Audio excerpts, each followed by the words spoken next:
It's time to consider Chapter 6. When most people think of psychology and perhaps asked to name a psychologist, might think of Ivan Pavlov. Certainly his famous experiments with the bell and the dog and the drooling are amongst the quintessential experiments of psychology, except for the slight fact that he wasn't a psychologist. But we really liked his work, and his work was in the area of psychology, so by all accounts, he's a psychologist, even though, as I mentioned, honorary. He actually earned the Nobel Prize in biology for his study of digestion. So we'll look at the work of Pavlov and Pavlovian, or in other words, classical conditioning, as well as the major forms of learning other than that.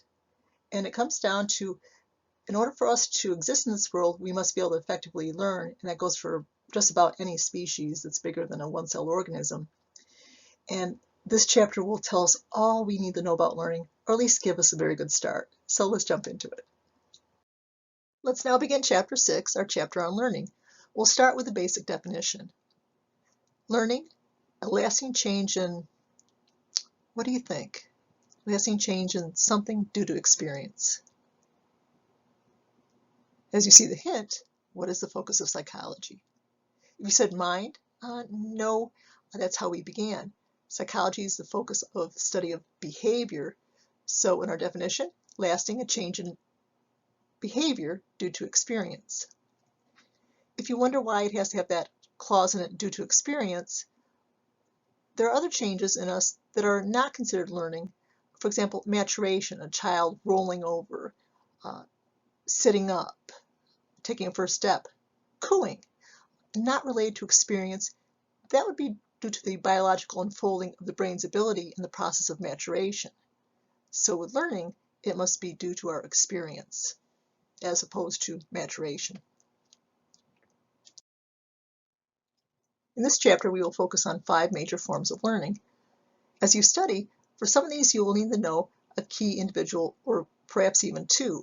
For all of them, you should be able to do, off the top of your head, a definition. And for some, you'll be able to learn terms and apply them to specific examples. So let's begin. We'll start with habituation on the next slide. We'll start with habituation. Habituation is a decrease in response after repeated exposure. For my example, let's pretend that you're going to a classmate's house for a study group, and when you open the door for the first time, you're hit by cat. It's probably aversive, but if you keep going back to the house, you'll find it less and less pungent. And if you maybe move in there, if there's a nice room with a reasonable fee, you'll probably find that you barely notice the cat at all, though your guests will. So you've become habituated. Other examples, perhaps you take an apartment next to a railroad track, and in the initial time period you find it quite noisy. After a while you probably won't even notice the train when it rumbles by. Or maybe you live by a very pungent restaurant. Same example again. Basically, you'll become habituated. You'll see a decrease in your response after repeated exposure. Why is our brain made this way? Well, something familiar probably needs less attention than something novel and new in the environment. So by ignoring what we've already become familiar with, we're more able to respond successfully to new changes in our environment.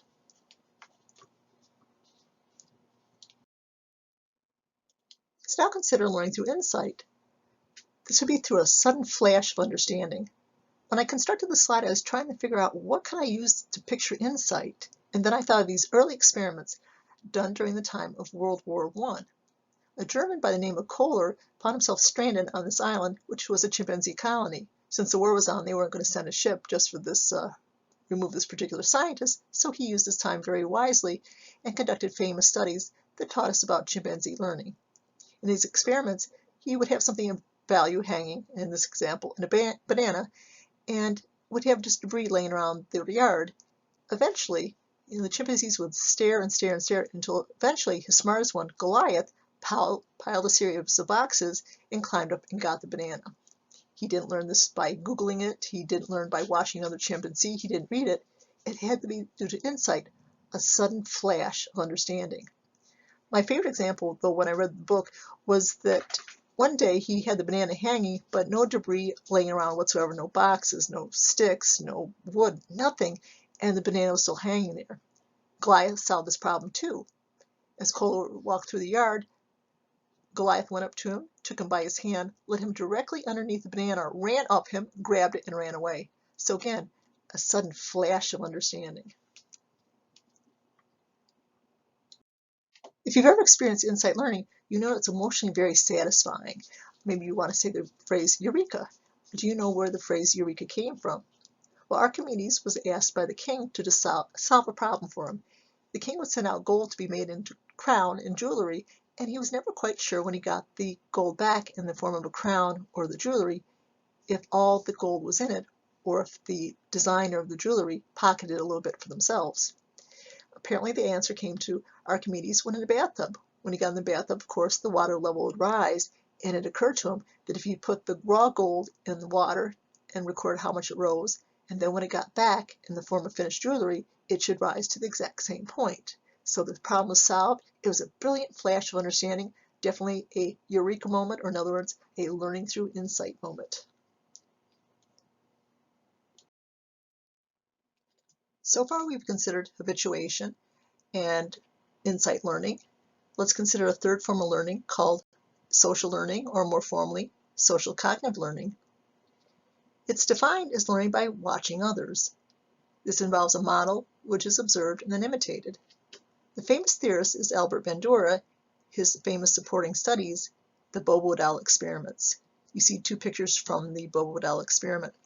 A child would watch an adult play with Bobo-Wadell, often using strange phrases that could be uniquely associated with this person and specific behaviors, and the child would be left alone in the room to see if the child will imitate. And there's various conditions in which the adult might have been praised by another adult for their behavior or chastised by another adult for their behavior. But again, the point was to see, would the child imitate? And as you might suspect, yes, they did indeed. I find that many of my students are not overly impressed by this experiment, thinking, well, why do we really need to experiment to see that people learn from observing others, that children learn from observing others? Well, my answer would be that yes, we actually do. Consider knowledge in the past. I teach human sexuality. So for example, we knew as a society that masturbation caused all sorts of strange ills to befall you, physically and emotionally. Do you know these supposed outcomes? It would include such things as acne. So imagine the poor person with a skin condition back then. Everybody knew what they were doing. Epilepsy. No sympathy for epileptics either. Blindness. Stop doing that or you'll go blind. They literally meant it. Insanity. And so on. So everybody knew that masturbation was dangerous, and yet no one had ever tested this basic knowledge. We could easily test it. I could ask two of my sections of intro to indulge in a certain number of those behaviors per day or week. My other class asked to indulge not at all. And then at the end of the semester, compare the rate of, let's say, seizures, blindness, insanity, and so on. And clearly we would not find positive results. There is no connection.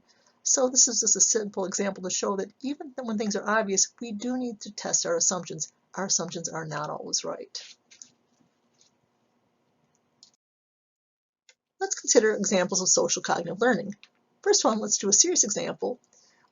Researchers want to study monkey behavior, but very difficult to study in the jungle. Monkeys move very rapidly through the treetops, leaving the person on the bottom, the researcher, lagging far behind, struggling with brush and poisonous snakes and poisonous spiders and so on. So they opted to lure the monkeys out to the beach for easy observation, and they did this with potatoes. One time a member of the troop washed the potato in salt water. This removed the sand and gave it a nice salty flavor. This might have been an example of insight in that first monkey. But the other monkeys watched this, imitated it, and apparently liked it because soon every monkey in the troop would wash its potato in the salty water.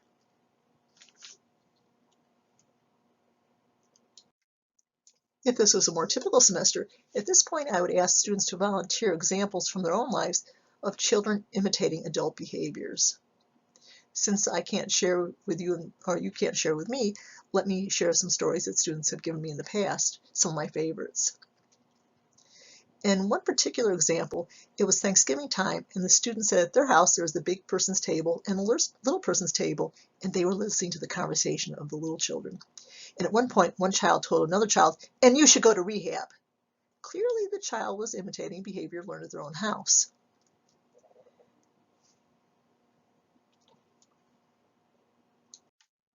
Another example I thought was cute. Back when I taught behavior change, part of the course was the students would have to choose a behavior about themselves that they elected to alter and apply behavioral principles. I thought it was a very good course. And occasionally I'd have what I call my sailors, because they used to have the issue of swearing like a sailor. One particular student didn't match my image, and I was surprised. I said, "Really, you have a problem with this?" And she said yes, and she shared an example. She said that whenever she drove and somebody did something really stupid, she would automatically say the phrase, "Jesus Christ," muttering under her breath. One time, somebody did something very stupid, and before she could utter from the back seat, from the car seat, was a very perfect, "Jesus Christ." At that point, she noted that she didn't want her children to pick up her bad language habits, and she chose that as her behavior change projects. So the moral of the story might be, if you have siblings, cousins, children, be careful, because they imitate our best and our worst behaviors.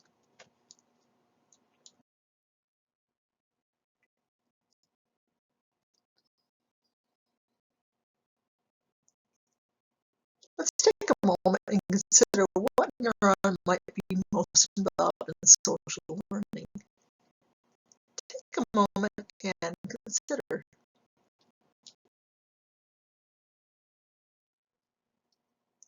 If you said the mirror neuron, you are correct.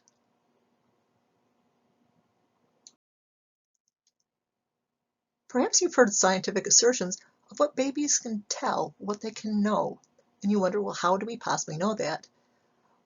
For example, let's say if we want to know what age a baby can distinguish various colors, we would repeatedly present the baby the same color, and they would become disinterested. Then we would sneak in a different color. If they showed interest again, they can tell the difference. If they continue to be bored, they cannot tell those two colors apart. So the question is, would this be an example of learning using habituation, learning through insight, or social learning? If you said habituation, you are indeed correct. Much of what we know about very young infants comes from studies on habituation. Let's now turn our attention to another form of learning, classical conditioning. We'll define it as learning which occurs when two stimuli, or in other words, two things, are paired many times. Key theorist, if you want to say Ivan Pavlov, well, indeed you're correct. The alternate name, well, if his name was Pavlov, then the alternate name would be Pavlovian conditioning. Some students think it's Pavlovian conditioning. I don't know who Pavlov is. Since his name is Pavlov, it'd be Pavlovian.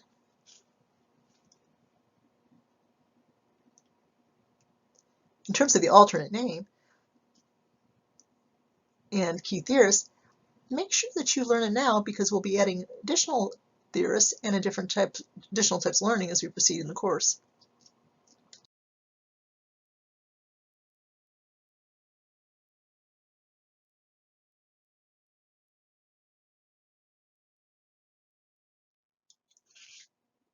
When learning about classical conditioning, students in psychology will learn four basic terms: unconditioned stimulus, abbreviated US, unconditioned response, abbreviated UR, conditioned stimulus, abbreviated CS, and conditioned response, abbreviated CR. We can, though, save ourselves a lot of writing if we're willing to learn the four basic words. We can mix and match them in any order, and it will actually enhance our learning. So let's try to do that. Let's learn the four fundamental units of these terms.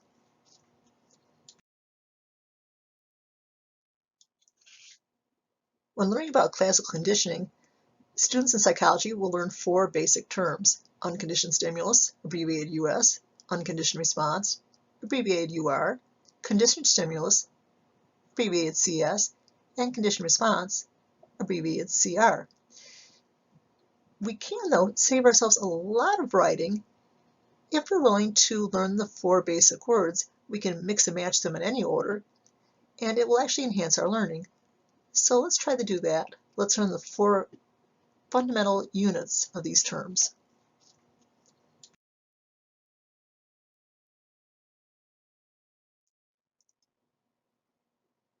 Let's start with the unconditioned stimulus.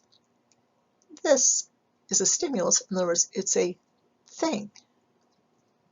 And this thing causes an automatic or instinctive response. So our definition: a thing causing automatic/instinctive response, with the emphasis on thing. Now let's consider UR, the unconditioned response. It is it's a response, in other words, it's a behavior, and this is an automatic behavior done in reaction to the US. So the US, the stimulus, causes the UR, the unconditioned response. Think of the unconditioned response as a reflex. Next, let's consider conditioned stimulus. We learned that stimulus is a thing. Conditioned refers to learning. So this is the thing that will get learned about. Our last term, conditioned response. Well, it's a behavior, and think of it as the learned behavior. What triggers this learned behavior? The CS. So the CS, after learning, produces the CR. To help you learn this, think of it this way. Stimulus is a thing. Response is just a fancy word for behavior. Now you have to distinguish unconditioned and conditioned.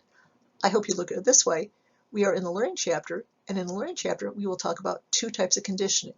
Classical conditioning. Then we'll move on to operant conditioning. We speak about conditioning in the learning chapter because conditioning is learning. So if you can remember that conditioning is learning, then you will never get conditioned and unconditioned confused. Next, please go to the video clip and watch it. As you do, you'll notice Pavlov's famous experiment. Please identify in his famous experiment what the US, UR, CS, and CR are. You'll use 4 of the 5 choices to the right. So let's start with the US. He said stimulus is a thing. Unconditioned is instinctive or automatic. So what was the automatic thing? The thing that automatically causes a behavior? It'd be the meat. Take any dog, show it the meat, and it will do an automatic behavior, drooling. In comparison, if you ring the bell, the dog's not going to do any particular behavior. So again, the US would be the meat. The UR, let's see, response is behavior. Unconditioned is automatic. So the automatic behavior would be drooling to the meat. CS, stimulus is a thing. Condition is stimulus. It's the thing that will get learned about. That would be the bell. Now remember our definition of Pavlovian conditioning, learning which occurs when two things are paired many times. What two things? Well, the US, that thing, and the CS, that thing. So ring the bell, give the dog meat, ring the bell, give the dog meat, time and time again until learning occurs. So after the learning has occurred, if you present the conditioned stimulus, that is, you ring the bell, what will be the behavior? It will be the conditioned response, which would be drooling to the bell. So to answer the question on the bottom, learning occurs when the two stimuli are paired repeatedly, the US and the CS. Make sure you listen to this narration as many times as it takes to make it fairly comprehensible, and then we'll move on to another example.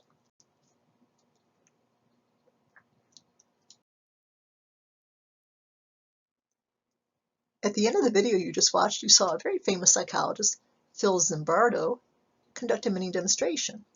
Please identify the US, UR, CS, and CR. Your choices are to the right. And if you need to replay the clip, it was very quick, so feel free to do it. Obviously, Phil Zimbardo would not be conducting this particular demonstration nowadays. It was back in a different time. So let's see. Unconditioned stimulus. We said stimulus is a thing. Unconditioned is automatic. So what was the automatic thing? Well, the automatic thing would be the sound of the gun's report, the sound of the gunfire. Unconditioned response. Well, we said that's a reflex done to the US. What would be that reflex? Well, flinching to the gun's report. Flinching to the sound. In order to have conditioning occur, remember we have to pair the two stimuli many times, US and CS. So he would fire the gun, say the word relax, fire the gun, say the word relax, time and time again until, if let's say that you left his demonstration, went into your math test, and your teacher said, don't worry, you guys have got this down, you've studied well, just relax. All the students that had Phil Zimbardo would all flinch, and your math teacher would be very puzzled. So conditioned stimulus would be the thing that's learned about, which is the phrase relax. The conditioned response, the behavior done after learning, it would be flinching to the word relax. Again, if you need to listen to this explanation or to watch the clip again, please do so. You're about to view the infamous, notorious experiment, Little Albert. As you watch this experiment, try to identify the US, in other words, the unconditioned stimulus, the unconditioned response, in other words, the reflex done to the US, the conditioned stimulus, the thing that will get learned about, and the conditioned response tied to it. Let's see how you do. Did you catch the name of the famous psychologist conducting this ethically questionable experiment? Hopefully you jotted down in your notes, John B. Watson. And yes, this is an experiment which was definitely in violation of modern ethical standards. Thank goodness he video clipped it, because we would not be doing this experiment again. But to the details of it, US, the thing that causes the automatic response. If you said rat, absolutely not. Remember, the rat walked on the child's lap. The child had no different reaction from the rat than to the dog. So it can't be the rat. It was the loud sound. The child would cry automatically to the loud sound. So US, loud sound. UR, the reflex done to the US, that would be crying to the loud sound. The CS, well, Dr. Watson chose many things. In this particular example, though, it would be the white rat. This neutral thing would get learned about. So remember, in any Pavlovian conditioning experiment, learning occurs because the two stimuli, the US and CS, are repeatedly paired. Put the rat out, scare the baby with a noise, put the rat out, scare the baby, and so on, until learning occurs. After learning occurs, if little Albert sees the rats, he would have the automatic response of crying to the rat, and I would assume probably a little wetting as well.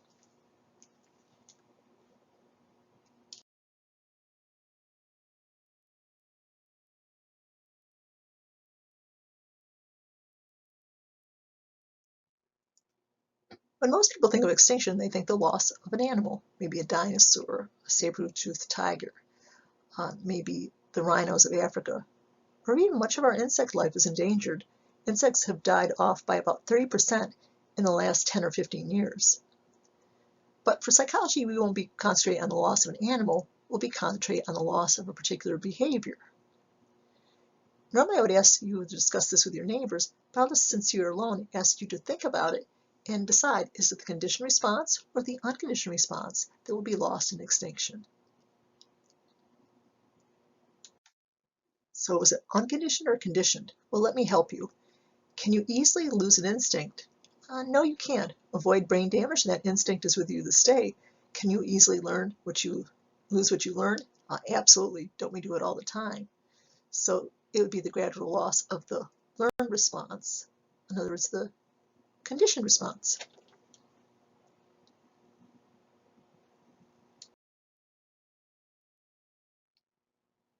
At this point, this task should be fairly simple since we have not talked about the other form of conditioning yet. But take a moment and see if you can match Pavlovian conditioning. If you thought Pavlovian was the same as classical conditioning, you are indeed correct.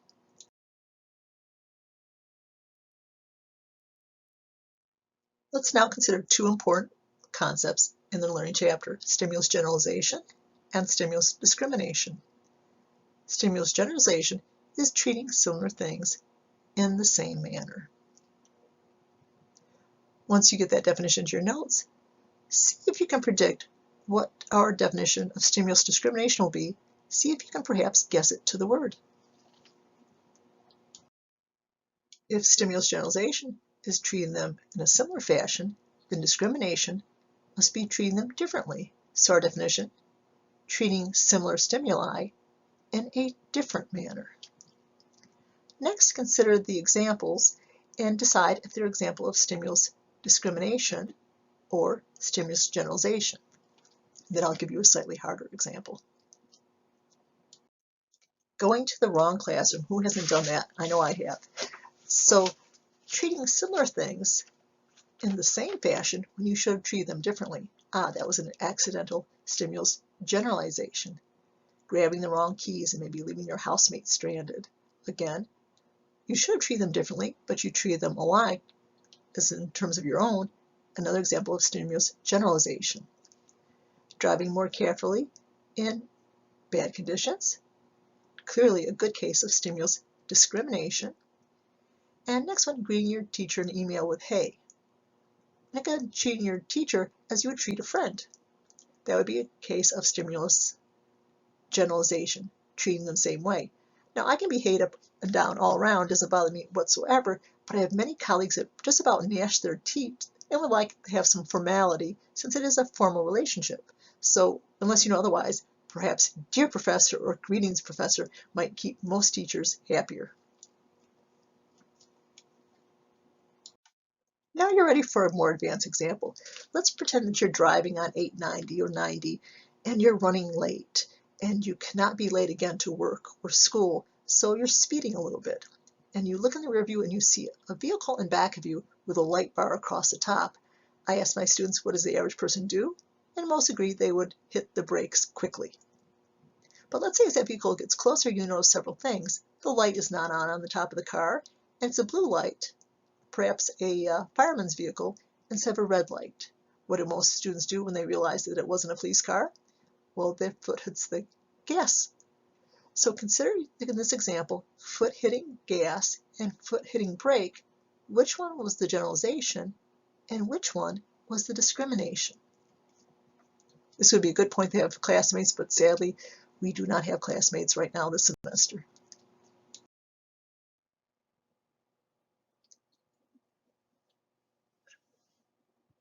Let's consider one of the many applications of classical conditioning tied into the topic of food aversion.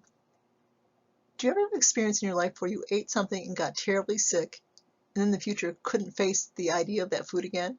If so, you've had a conditioned food aversion. And the illness might not even been related to the food you ate. You might have eaten a food and got the flu. But that pairing of that particular food and that illness became a type of classical conditioning. Conditioned food aversion is a special type of classical conditioning. Usually it takes many, many pairings of the two stimuli, such as the meat in the bell or the starter pistol and the word relax. Or maybe like in the Attack of the quack sound and the being hit by the projectile. So classical conditioning usually takes many pairings, but classically conditioned food aversions requires only one pairing. Why do you think that might be built into us, that ability to learn this one so particularly quickly? Survival value. If you poison yourself by eating a dangerous food, you might not live again to have it happen the next time. So nature has built into us a very effective way of avoiding that food in the future. So let's apply it to a useful application. Consider the wolf. Majestic, has family values, but if you're a sheep herder, you might not be so thrilled with the wolf. It might be literally eating your profits. So how can they use this conditioned food aversion?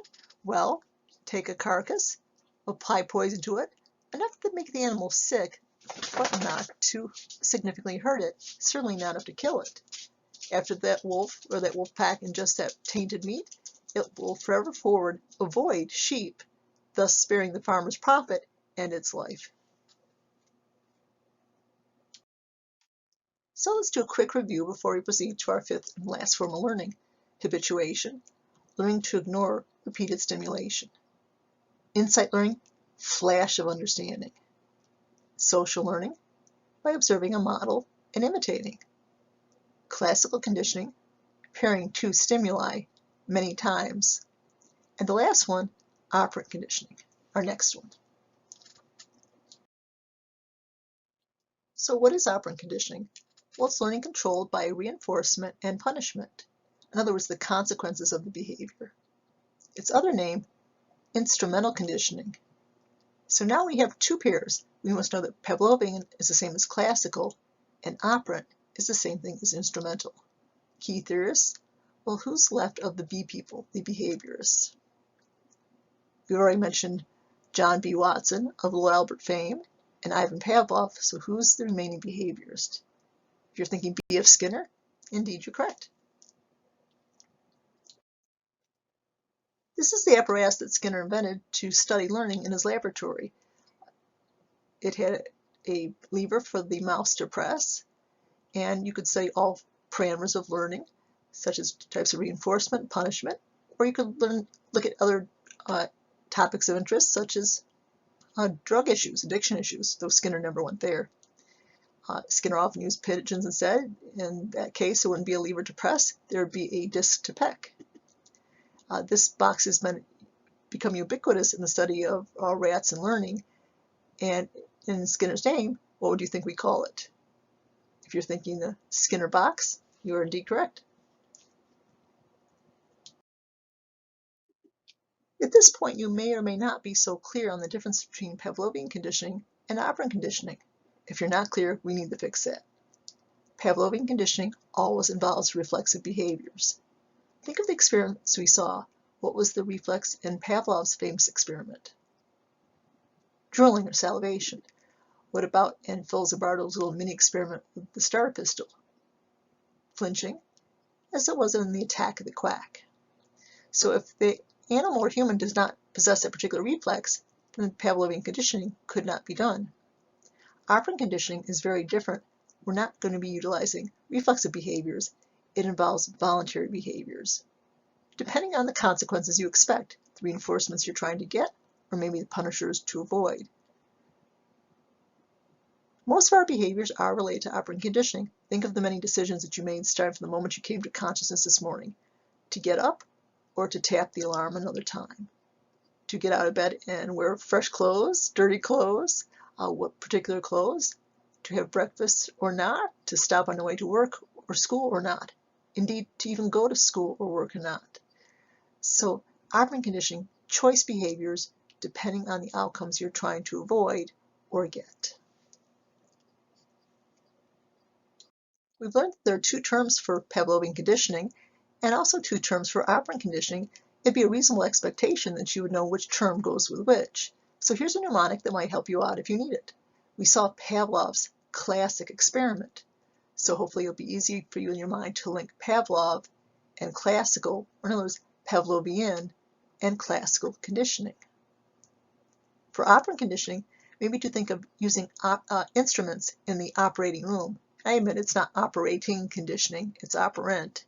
It's not instruments conditioning, it's instrumental, but still if you use this image, it'll help you to link those two terms in your mind.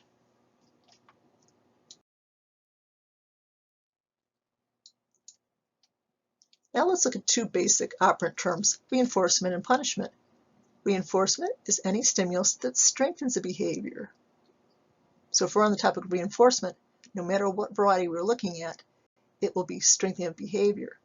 But sadly, on our test, many of you will tell me, oh, that type of reinforcement, that weakens a behavior, and unfortunately you'll be marked wrong. So remember, reinforcement always is designed to strengthen. Punishment, on the other hand, is designed to weaken or eliminate a behavior. We'll be looking at the two types of reinforcement and two types of punishment. There are two sets of terms that are commonly used in the industry.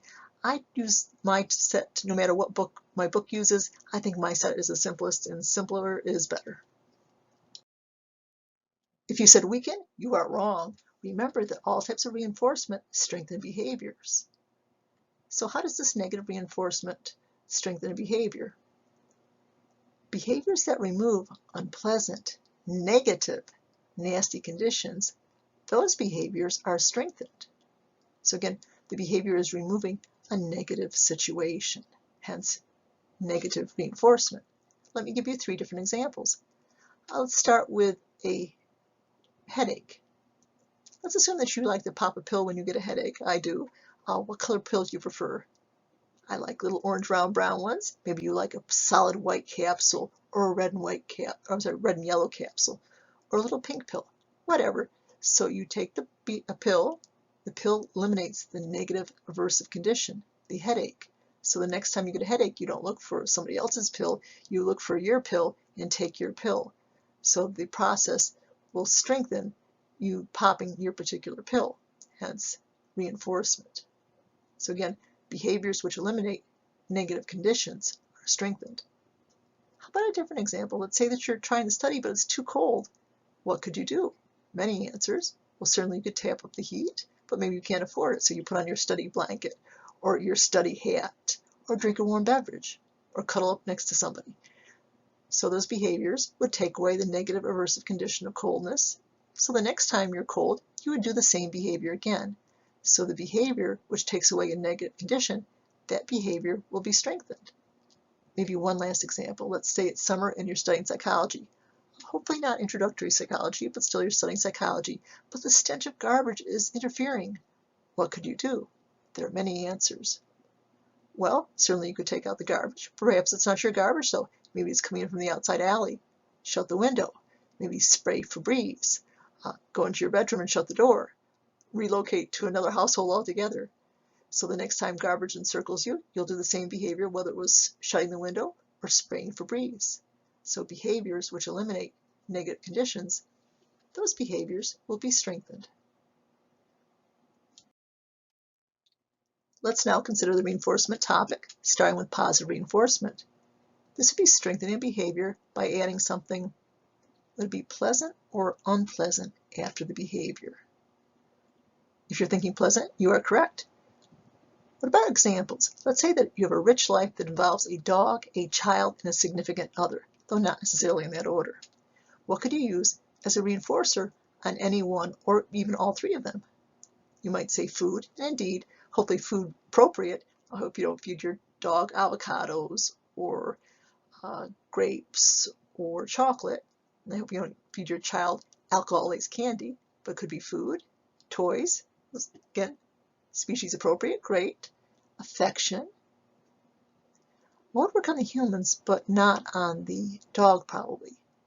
It's a major human motivator. If you're thinking money, exactly. So that would be the topic of positive reinforcement. Let's consider negative reinforcement.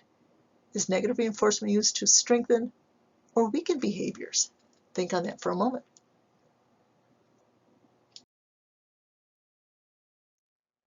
Please consider these 4 examples and decide if they are classical or instrumental conditioning. Remember, classical conditioning involves reflexive behaviors always, whereas instrumental conditioning always involves choice behaviors.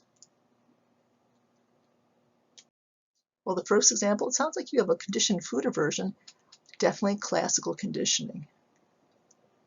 You might ask yourself, what behavior is the person performing? They're really not performing behavior, they've been classically conditioned. Next one, choosing an iced coffee over hot tea. Apparently you're finding iced coffee more reinforcing than hot tea. I do.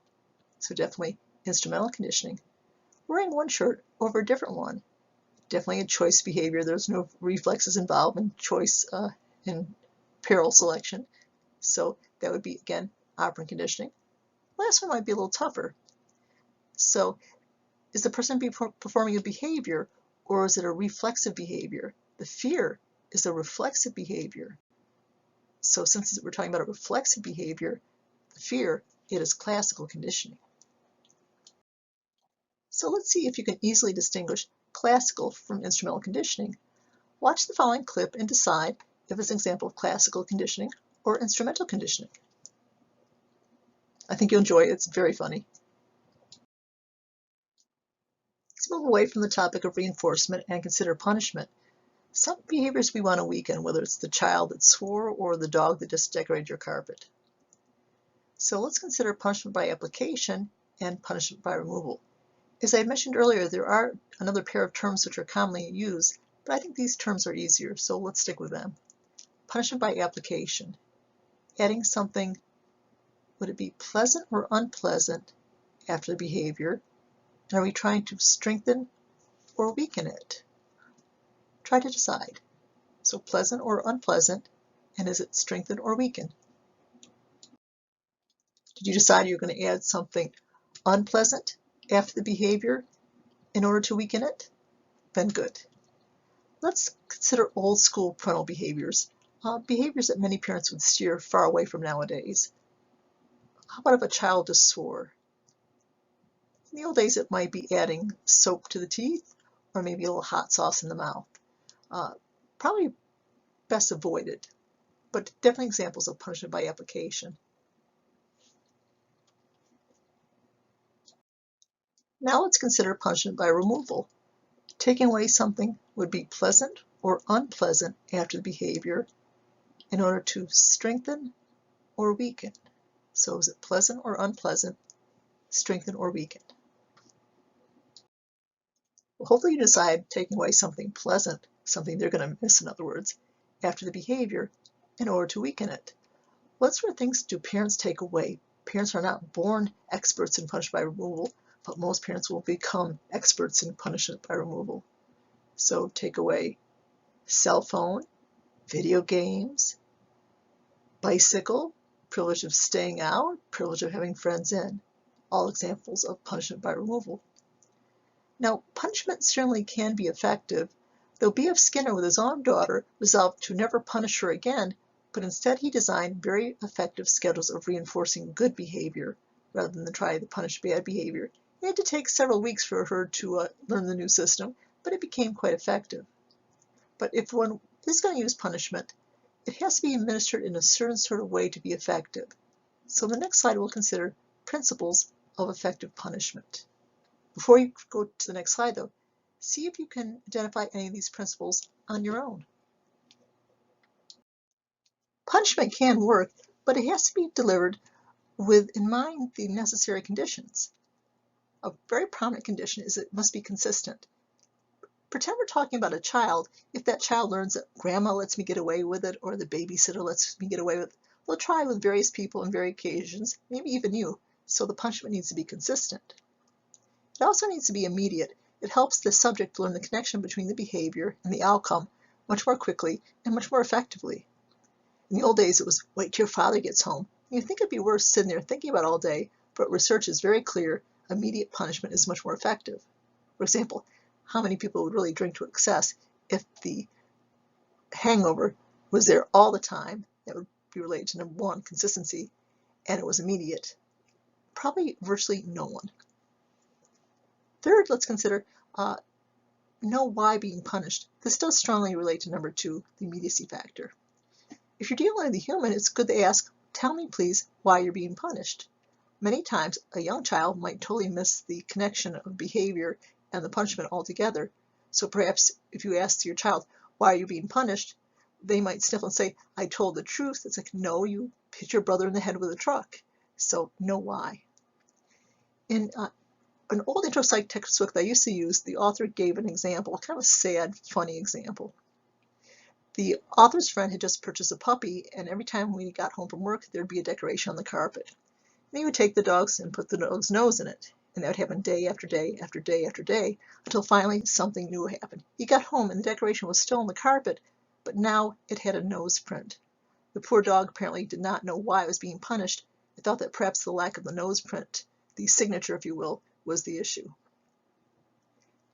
Let's consider another item, likely enough. The punishment could be the most draconian, the most terrible punishment, but if it's not likely enough, why worry? For example, let's pretend that all people listening to this particular lesson today sped while they drive, not egregiously, but just somewhat over the speed limit, and say we avoid the heavy ticket zones like 890 and so on. Are we all likely to get tickets? Very unlikely. Is it quite possible that none of us will get a ticket? That is the probable outcome. So the punishment has to be likely enough to occur. Next one, if on a test I ask you to list characteristics of effective punishment and you put severe, I would mark you wrong without a doubt, because punishment does not have to be severe. It has to be severe enough, which is a very large distinction. For a very delicate child, a stern word might be too severe. For another child, that would not even register. So severe enough. Last on our list, and again, these don't have a particular order, this is just how they hit my slide, no mixed messages. So don't hit your brother, slap is a mixed message. One student shared with me, whenever he swore, his father would say, stop effing swearing, and that drove that particular student absolutely crazy. So again, no mixed messages. So these are some of the characteristics of effective punishment.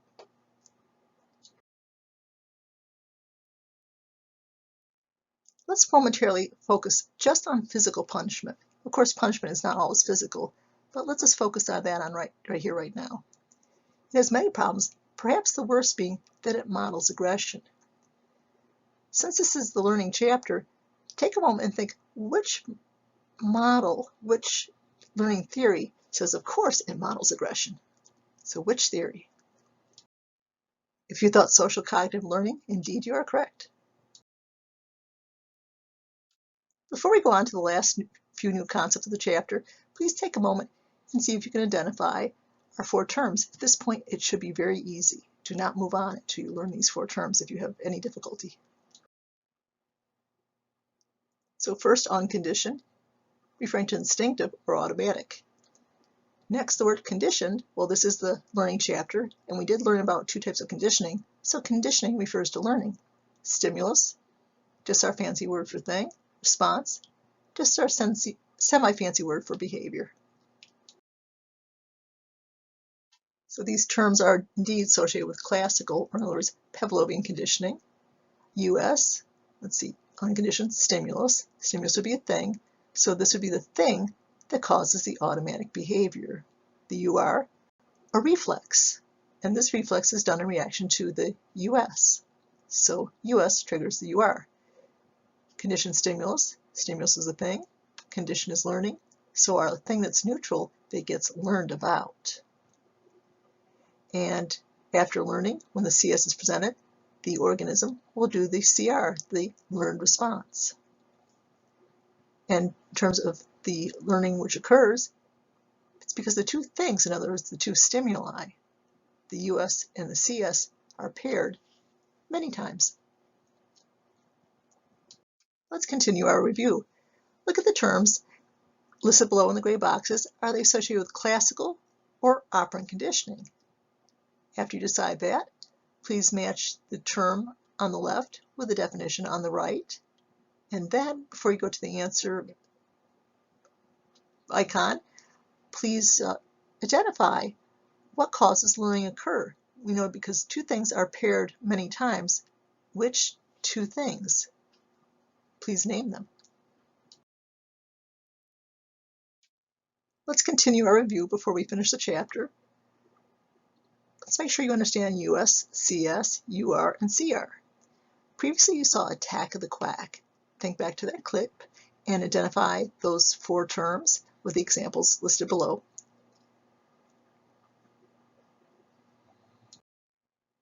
So the US, being hit by the projectile.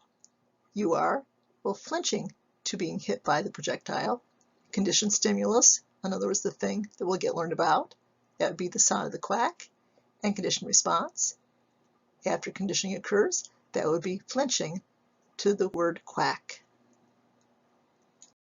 So our last element of review, our Big Bang clip, I hope you enjoyed it. Was it classical or instrumental? Well, ask yourself, was Penny's behavior reflexive behaviors or choice behaviors? Certainly choice behaviors, whether to get out of a seat or to take her phone in the hallway. So if it's a choice behavior, is it classical or instrumental? Clearly instrumental. Now let's consider the important topic within operant or instrumental conditioning of schedules of reinforcement. This refers to the pattern in which the reinforcer is delivered. Why should this thing be important? Well, it will influence strongly how quickly learning occurs and also how long the organism will persist after a reinforcer is no longer present. Let's look at our 4 basic terms now, which will be typically combined, such as we saw the terms US, UR, CS, and CR. Well, these terms will be combined also. Now, ratio is referring to rewarding by a certain number of behaviors performed. Interval, well, there has to be behaviors in here, this one too, but the behaviors are performed within a time interval. If the behavior doesn't occur within the interval, it wouldn't be counted. Now these behaviors or time intervals can be fixed. That means the exact same number of behaviors or the exact same minutes in the time interval every time. Other time, the number of behaviors or the time interval might fluctuate. This would be a variable schedule. If you have to listen to this on a second time, perfectly fine. After that, we'll go on and combine these 4 terms to their basic units, their basic pairs. For these 6 schedules of reinforcement listed, please decide if they are variable or fixed, ratio, or interval. In our first example, a time frame is involved, so it has to be interval, and it's a very specific time frame. It does not fluctuate, so it has to be a fixed interval schedule. For the second one, there's no mention of time interval, so it is a ratio schedule, and there is no fluctuation, so it is a fixed ratio schedule. For our third example, there's a time interval involved, so it must be an interval schedule, and there's no variation, so it has to be a fixed interval schedule. For our fourth example, there is no time frame mentioned, so it's got to be a ratio schedule, and it does not vary, so it's got to be a fixed ratio schedule. For the fifth example, there is no time interval mentioned, so it has to be a ratio schedule, and it fluctuates, so it's got to be a variable ratio schedule. And for our last example, there is a time interval mentioned, so it has to be an interval schedule, and it fluctuates, so it has to be a variable interval schedule. Our next slide will have applied examples, so you might find it hopefully a little bit more interesting.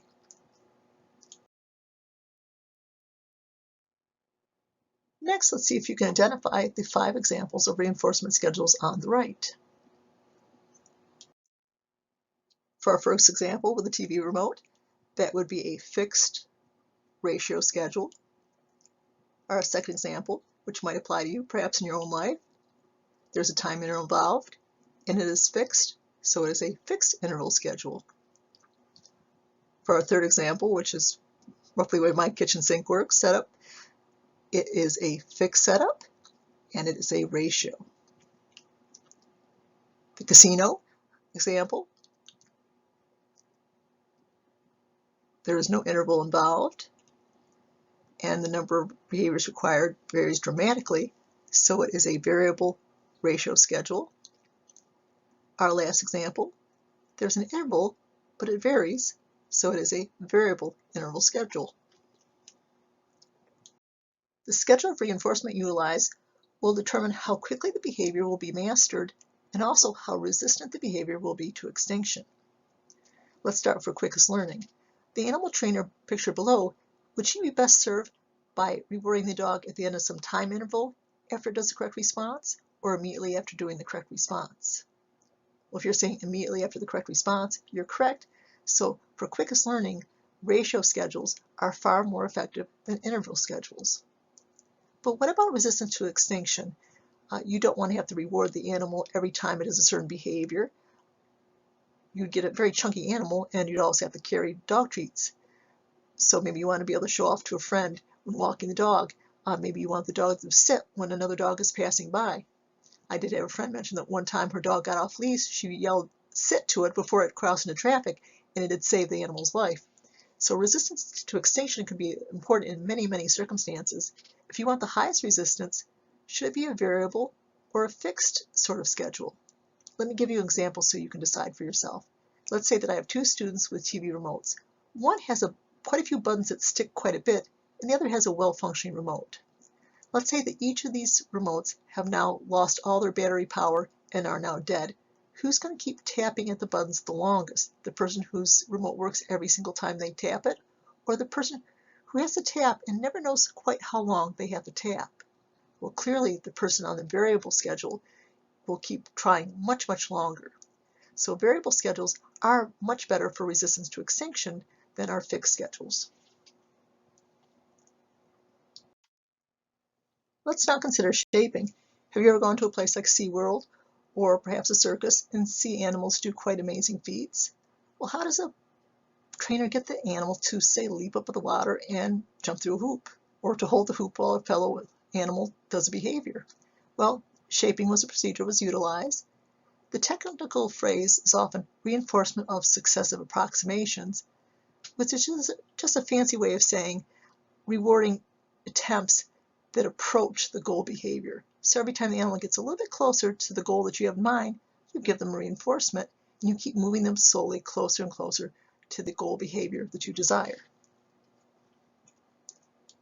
Shaping can be used in virtually any species, either dogs, cats, or even in this case, llamas. Please watch these 2 clips and look at the techniques that this particular trainer is using on a llama. By the way, llama owners would be very impressed by this. Most llama owners would have no idea that their animals could be trained to do such things. If you've heard that I do own llamas, it is true. And my first boy, I taught him to pick up his halter and hand it to me. But I admit that most of the time he winged it in my direction, but I was happy enough with that, and he was happy enough to get his reward for doing so. Do you remember this particular slide from back in our approaches chapter? Our three major bee people, our three major behaviorists. Which one is Pavlov? Which one was Skinner? And which one was Watson? Well, upper left, indeed, would be Ivan Pavlov. Below him were the pigeon, B.F. Skinner. And to the right, John B. Watson, alluding to his training of little Albert